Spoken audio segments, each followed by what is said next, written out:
faz sentido. Não no sentido que estamos habituados, no sentido, digamos assim, mais convencional do termo, ligado à administração do Estado e por aí fora. Não, administrar ideias, administrar ou conduzir ou gerir ideias, influenciar, mobilizar. Então é nesse sentido que o rap, ele, enquanto uma componente artística, enquanto uma forma de arte, é política. Na medida em que, independentemente da mensagem, porque muitas das vezes a discussão que nós temos tido em relação às artes conduz a discussão muito centrada na mensagem que essa arte passa. Ora, mas qualquer manifestação artística tem em si um potencial de política, porque mobiliza as pessoas, obviamente, desperta a atenção. Então, o facto e o exercício de despertar a atenção em si conduz-nos a uma ação. Okay? Quando estamos diante de um quadro, um quadro artístico, quando estamos diante, por exemplo, de uma peça, de um objeto, de uma escultura, quando estamos diante de um livro, né, romance, ato ou outro, poético, como estamos diante da performance em palco, a dança, desperta a nossa atenção, desperta o nosso sentido para alguma coisa. Então, essa alguma coisa é já, do meu ponto de vista, um segundo nível dessa ação de influenciar outrem. Vê? Então, parte do pressuposto que qualquer arte influencia-nos de várias formas, porque ela mexe com nossos sentidos. Quando mexe com os nossos sentidos, leva-nos a apreciar aquilo que há do artístico, o belo, né? O belo desperta. Então, ir ao encontro ou tentar entender os contornos da beleza da arte em si é uma ação que desperta o nosso sentido. Então, eu parto desse pressuposto, né? O rap, enquanto estilo de música,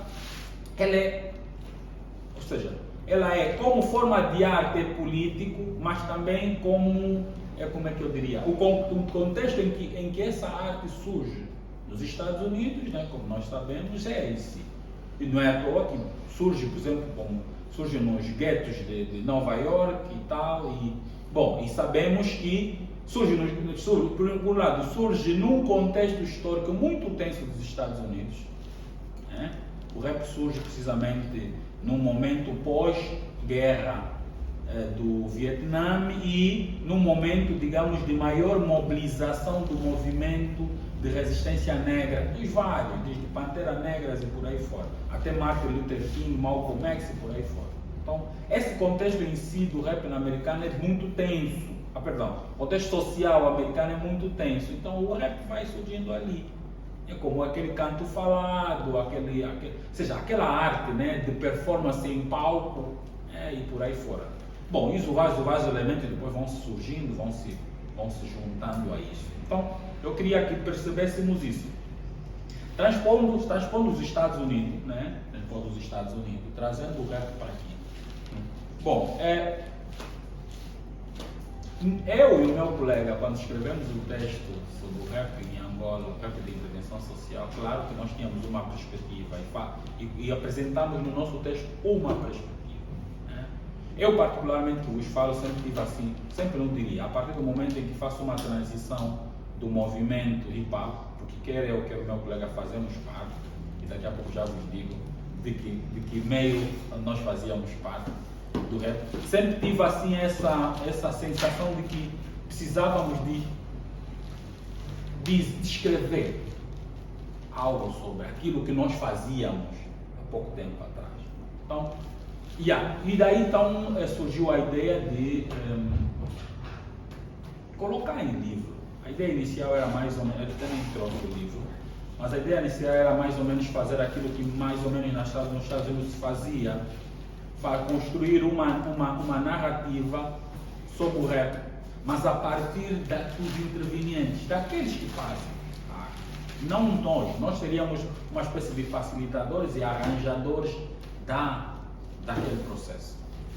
Bom, e lá organizamos, tentamos, né, fazer isso. Não fomos muito bem sucedidos porque, pronto, estávamos numa fase também um pouco crítica do país e, bom, algumas pessoas aceitaram o nosso convite para falar, mas uma boa parte delas não. Então, o projeto foi em si... Só Lázaro, posso Sim, à vontade, esteja à vontade. Só Lázaro deu uma volta aos Estados Unidos, depois veio para aqui. Mas em que ano propriamente começa a eclodir o rap angolano?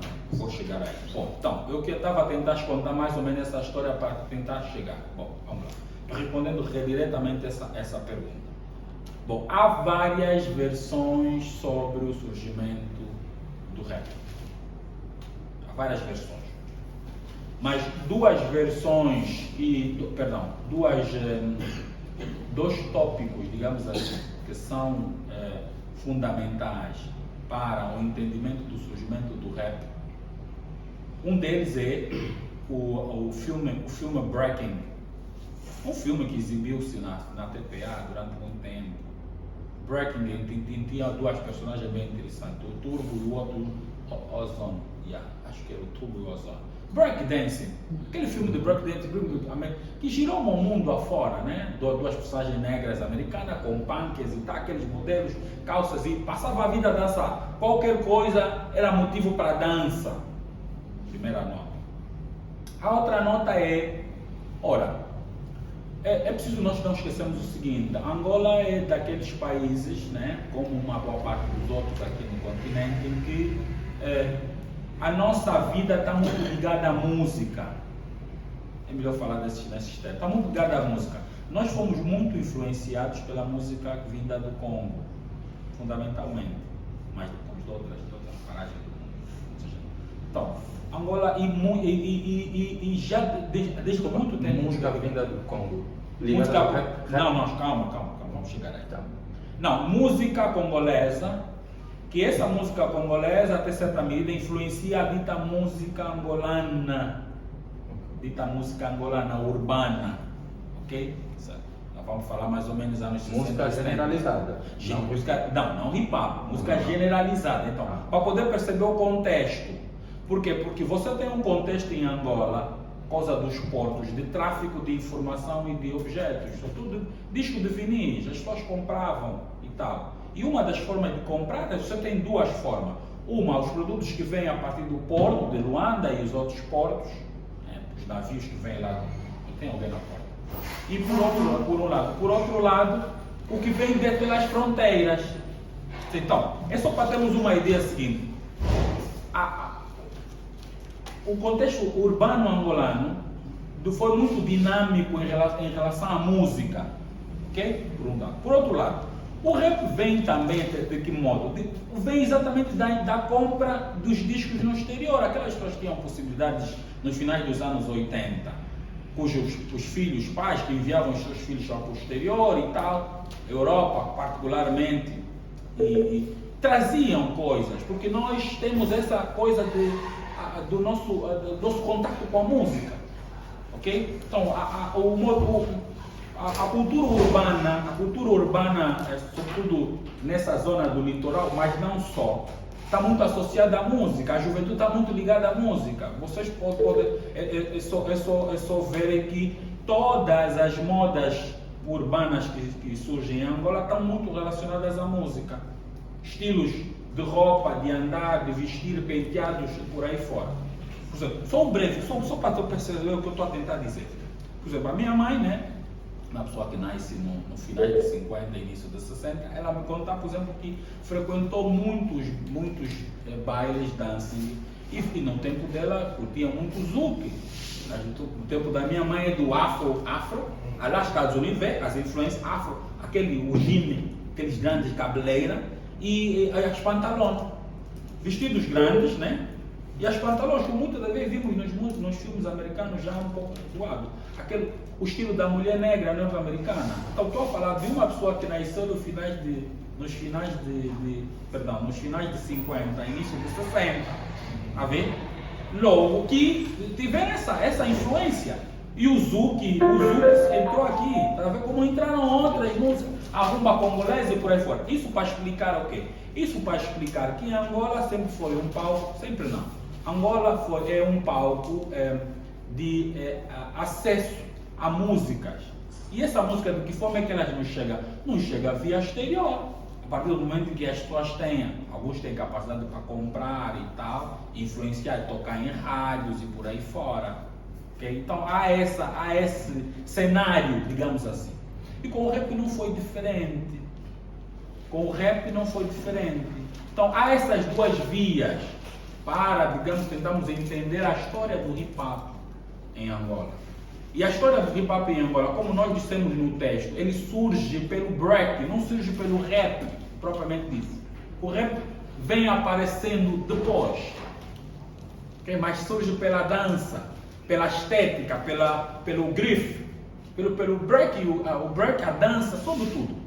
E vê que não é por acaso, reparem que não é por acaso. É claro que estamos a falar de um estilo já consolidado, ele já chega de fora para dentro consolidado. Que é, por exemplo, diferente do kuduro.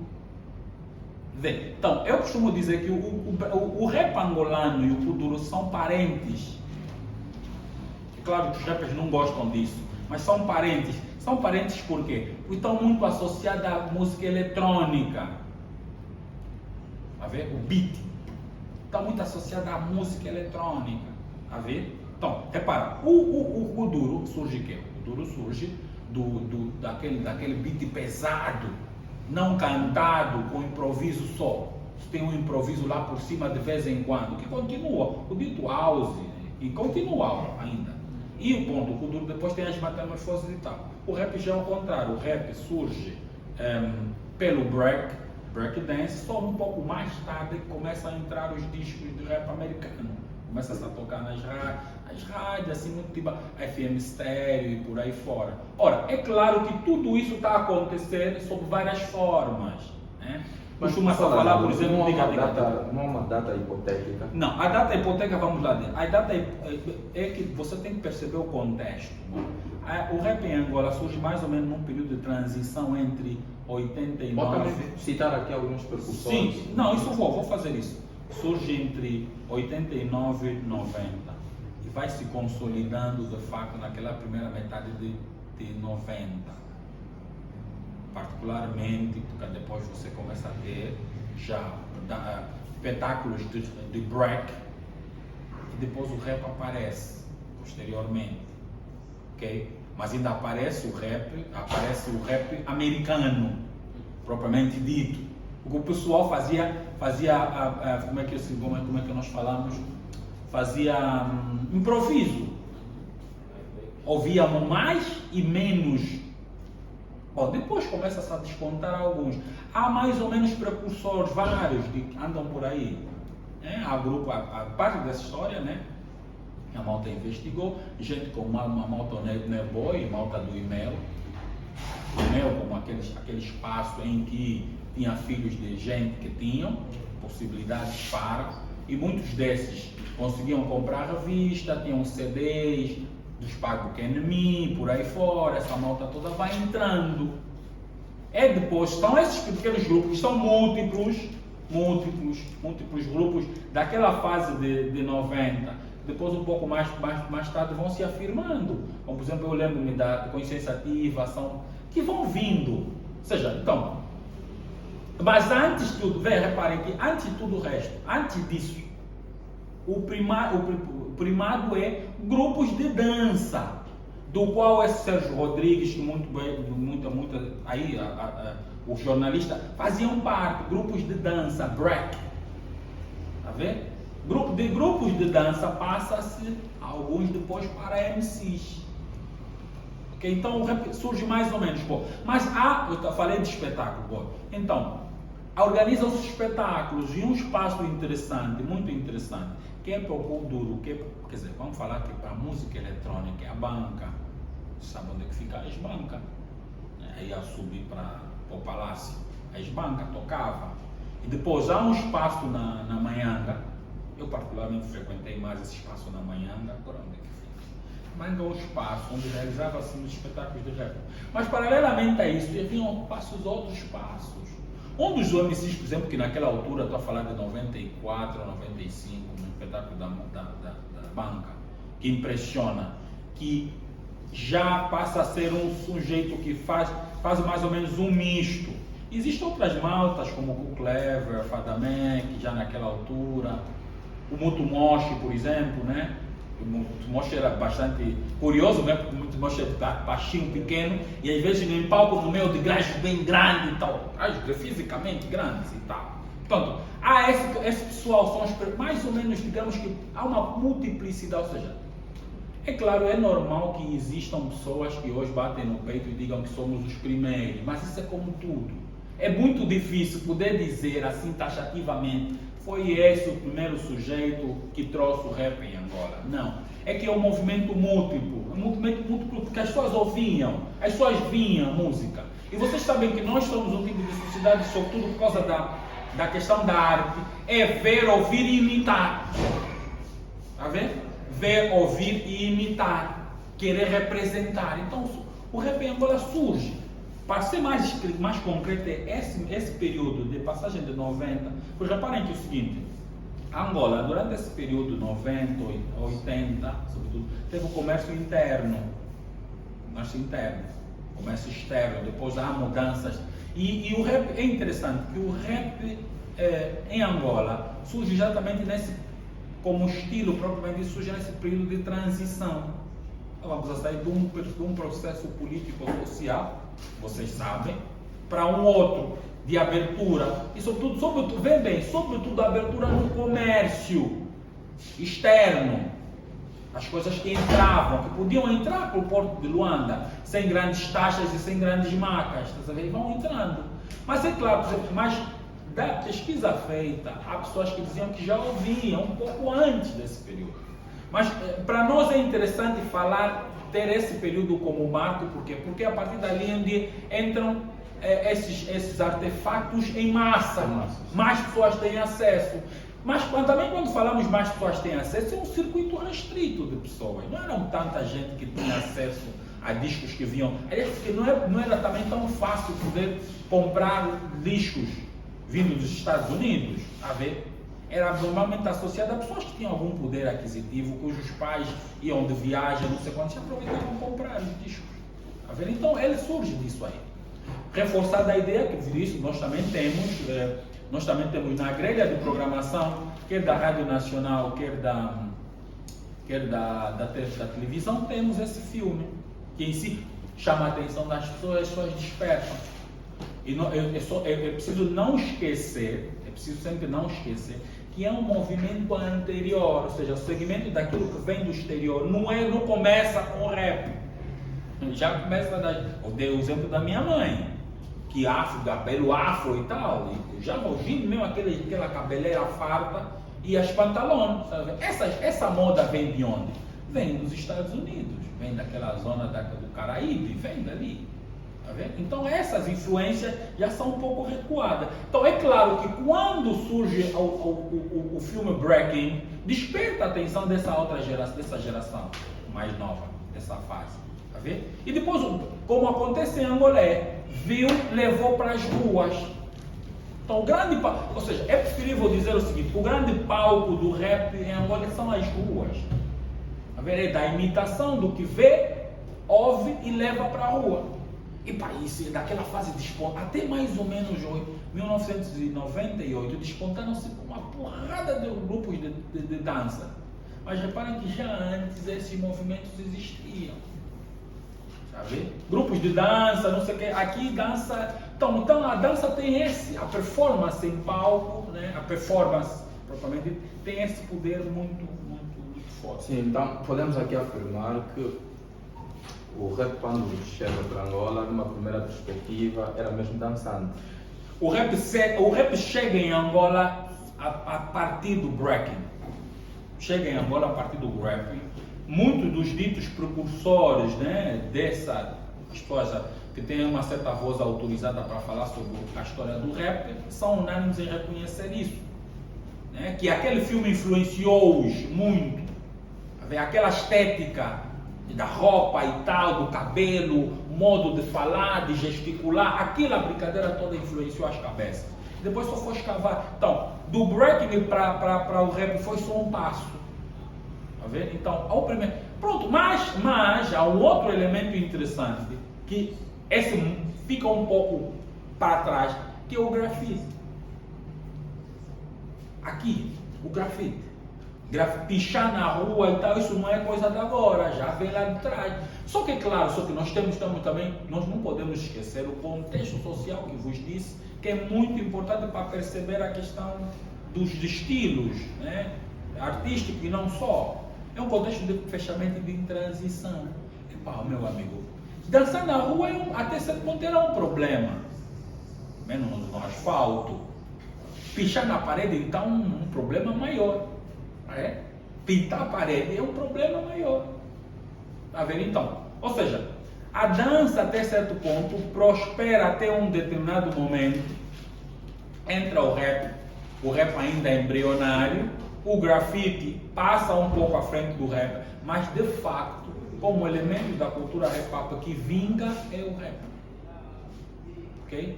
Ou seja, o rap deixa lá para lá, o break praticamente quase não existe. Existem, imagino que existem alguns grupos e tal, praticamente extinto, né? Porque o Kuduro talvez é um produto de mais adesão massiva, né? Porque o break requer exercícios mais elaborados até certo ponto, né? Então, quer dizer, do meu ponto de vista, essas questões todas temos que ter tido em conta. Ora, bom, então, de rap americano, maioritariamente, o rap angolano surge exatamente desse momento, quando se percebe, mais uma vez, por influências externas, Gabriel Pensador, por aí fora, é um dos músicos que talvez desperta os angolanos de que é possível fazer rap falando português. Então há essas influências. Vocês reparam que estamos já a falar de quê? Estamos já a falar praticamente da segunda metade de 90, onde vão surgindo grupos e ao mesmo tempo movimentos que dão corpo a isto, né? Então eu acho que vou deixar, para não acabar tudo, vou deixar uma parte também para o Nayob, que é um dos precursores, né? Agitador, né? Digamos assim, cultural, de uma forma genérica. Então, quer dizer, há esse histórico. E pronto, não, o Gabriel Pensador como um catalisador que demonstra que é possível fazer rap em português, língua portuguesa, porque até bem pouco tempo você tinha, quer dizer, até antes disso você tinha rap, mas rap em inglês, com aquela ideia de que o canto é em inglês, tá vendo? Pronto, com toda a força também que o produto cultural norte-americano tem. Há também isso é preciso não esquecer. Ora, e depois, uma porrada de outros músicos, de outros artistas. Eu trouxe aqui isso aqui. Embora em Angola, como o disco anterior é meu Raio X Brasil, mas é um dos discos que uma denada zona que eu conheço, não todos, consumiu, né? Está em livro, esse álbum deles de 97, mas anterior a esse tem outros álbuns, né? Então são influências do rap português. Então Angola bebe dos Estados Unidos para o início, mas bebe do Brasil para a possibilidade do rap em português. Okay? Então há essa, apesar do rap em português, mas também até certo ponto dá essa componente, ou seja, digamos que do meu ponto de vista tem uma redundância, mas é a politização do rap. Então são esses aspectos. Então, mas eu, como disse, era mais conversa, então eu prefiro que vocês façam questões, interpelem-me, mas antes eu também passo a palavra, devolvo a palavra ao moderador. Sim, diga. A palavra é sua, moderador. Bem, chegou agora há pouco a nossa sede o Sr. Wiman Nayob. Ele foi filho de um grande grupo percursor do movimento rap em Angola, numa perspectiva política. Um dos percursores também do Wiman Nayob. Tem muita história, tem muito que nos diga hoje. Pode ser. Tá bom. Estaria conosco nesse exato momento a Sister Queen, o Bromex, mas devido a umas agendas alegaram que não estariam conosco. Bem, o professor Lázaro penso que já esteve no fim da sua primeira abordagem. Bom, não, primeira fase. Vocês, Vocês, tudo vai depender também de como vocês querem que isso. Que eu não gostaria que fosse uma palestra, uma conversa, né? Não é nada monopolizado aqui. Yeah, Enquanto eu deixo o Wiman Nayob descansar um pouco, vou privilegiar o auditório a interagir também de tudo que ouviu o nosso mestre Lázaro. Sim, o auditório, podem começar a interagir. Eu poderia começar a falar que estou no MoMA. Sim, lá no MoMA, né? Sim. Como é que olha o Miguel Neto para ti? Podemos considerar Miguel Neto um dos precursores do rap? O hip hop aqui em Angola, Miguel Neto? Eu acho que sim, porque eu, como vos disse, quer dizer, Desculpa só, vai. Ok, tá bem. Vamos esperar que a maioria intervenha ou. Não, depende do Sim. Você olha. Sim? Sim, MC Longa. Temos uma questão. MC Longa, né? Sim, Sim, mano. uma questão para fazer um professor. Sim, pode intervir. Professor, Sim. e quando é que surgiu o rap aqui em Angola?